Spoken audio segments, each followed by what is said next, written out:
Hi friends, this is Kristen from the Pros and Cons team.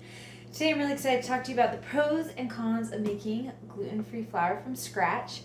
I have really liked being able to do it because then I can make more recipes without it breaking the budget.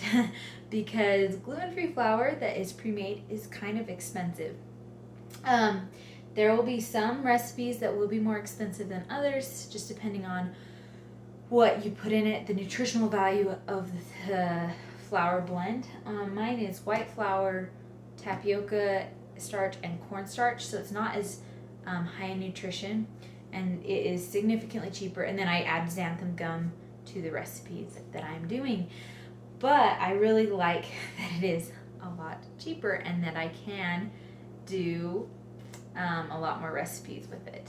Another thing that I really like with making gluten-free flour from scratch is I feel like it's an accomplishment and it makes people more excited to continue to learn how to do gluten-free stuff.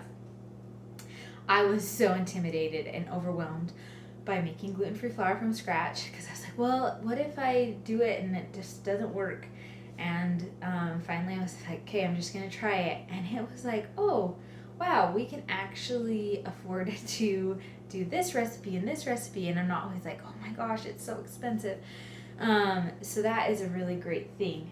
Granted, it is probably going to be a little bit more expensive than normal flour, but let's face it, gluten-free flour blends are really, really pricey. So that is something that I have loved with gluten-free flour. Okay, moving on to some cons. It may require you to get a grinder.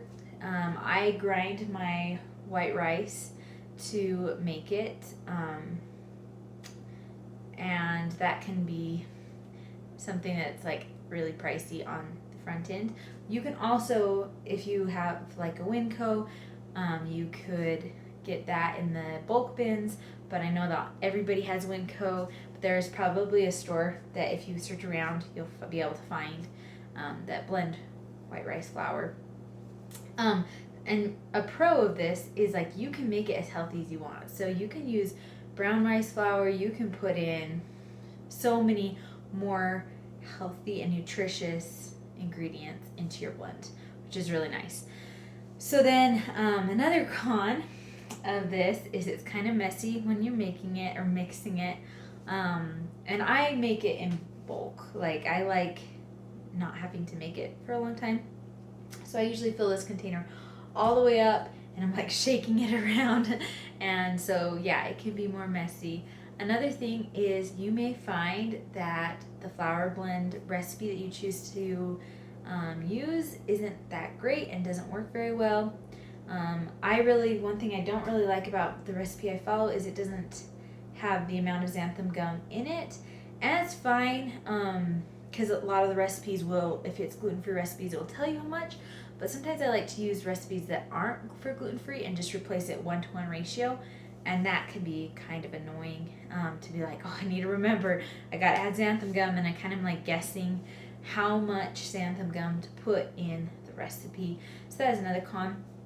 Another thing is finding the ingredients. So I mentioned I go to Winco for actually all these ingredients. But before that, I remember being like, Walmart I can't find tapioca flour at Walmart, or if I do find it, it is super expensive, and so it can be hard to find the places that offer that option. So that is another con of doing gluten-free flour from scratch. So these are some of the pros and cons that I've thought of. If there are additional pros and cons that you would like to add, please leave them in the comments below, and you can check out more pros and cons linked in the description below.